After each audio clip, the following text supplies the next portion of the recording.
Hello friends, आप सभी का स्वागत है आपके अपने यूट्यूब चैनल धार्मिक ज्ञान पर। आज की इस वीडियो में हम आप सभी के लिए सुनाने जा रहे हैं कर्ण और पद्मावती की फिल्मी स्टाइल लव स्टोरी यानी कि प्रेम कहानी। यह कथा उस समय शुरू होती है जब द्रौपदी स्वयंवर से कर्ण को द्रौपदी के द्वारा अपमानित करके निकाला जाता है। कर्ण से कहा जाता है कि वह एक सूत पुत्र है, इसलिए वह स्वयंवर में भाग नहीं ले सकता। तब कर्ण दुखी होकर स्वयंवर से बाहर चले जाते हैं और उनके पीछे उनका परम मित्र दुर्योधन भी बाहर आ जाता है। फिर दोनों में कुछ देर वार्तालाप होता है। दुर्योधन कर्ण से अपने साथ हस्तिनापुर चलने को कहते हैं, किंतु कर्ण मना कर देते हैं क्योंकि वे उस समय अपमान से बहुत दुखी थे।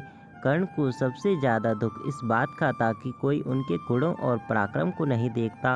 लोग तो उनके बारे में बस यही जानते हैं कि कर्ण एक सूत पुत्र हैं, इसलिए उन्हें कई जगहों पर अपमानित होना पड़ता है।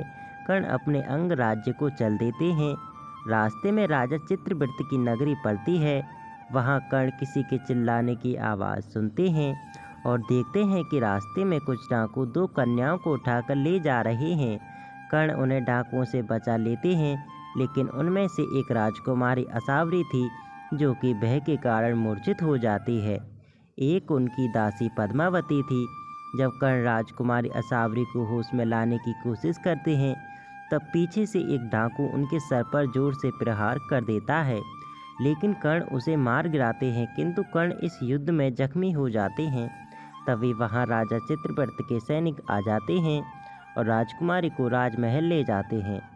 इधर दासी पद्मावती कर्ण को सैनिकों की सहायता से अपने घर ले आती है और वैद्य से उनका इलाज कराती है। उधर राजकुमारी असावरी कर्ण से प्रेम करने लगती हैं और कर्ण भी राजकुमारी असावरी से प्रेम करने लगते हैं और ये दोनों आपस में एक दूसरे से बात करते हैं। कर्ण राजकुमारी का हाथ राजा चित्रव्रत से मांगने जाते हैं, लेकिन राजा चित्रव्रत विवाह के लिए मना कर देते हैं। राजा चित्रव्रत भी वही बात कहते हैं कि कर्ण एक सूत पुत्र है। इन सारी बातों को राजकुमारी सुन लेती हैं। फिर कर्ण राजकुमारी असावरी से कहते हैं कि राजकुमारी, आप तो मुझसे विवाह करना चाहती हो ना। लेकिन राजकुमारी विवाह के लिए मना कर देती हैं और कर्ण से कहती हैं, मैं मेरे पिता की आज्ञा का उल्लंघन नहीं कर सकती हूँ, मैं मेरे पिता का दिल नहीं दुखा सकती हूँ। राजकुमारी की इस बात को सुनकर कर्ण के दुख का कोई ठिकाना ना रहा और वे बाहर आकर एकांत में चले आए।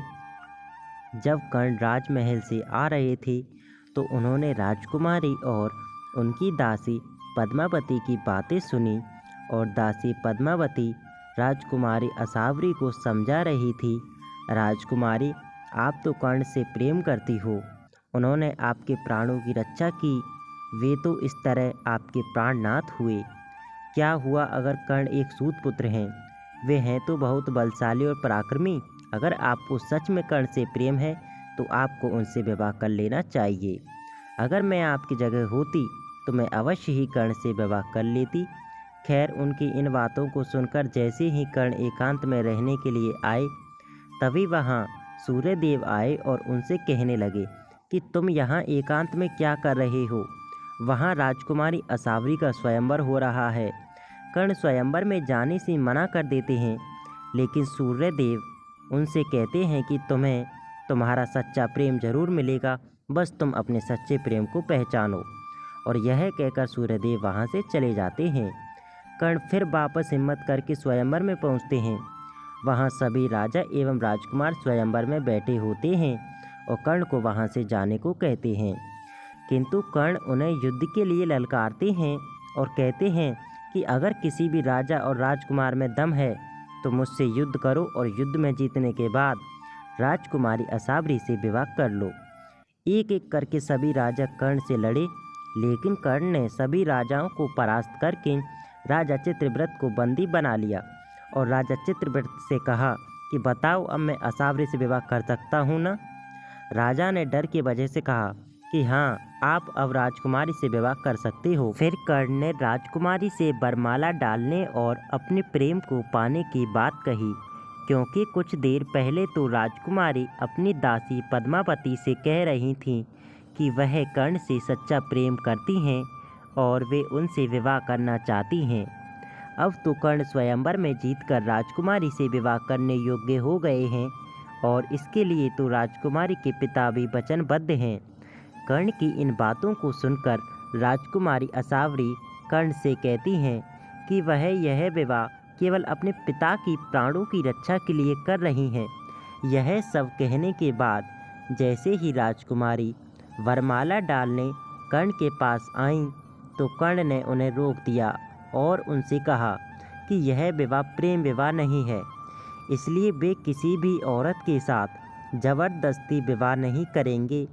और कर्ण राजकुमारी की बगल में खड़ी उनकी दासी अर्थात पद्मावती, जो कि राजकुमारी की एक सच्ची मित्र थी और वह राजकुमारी से कई गुना सुंदर थी, उससे कहते हैं कि पद्मावती, क्या तुम मुझसे विवाह करोगी?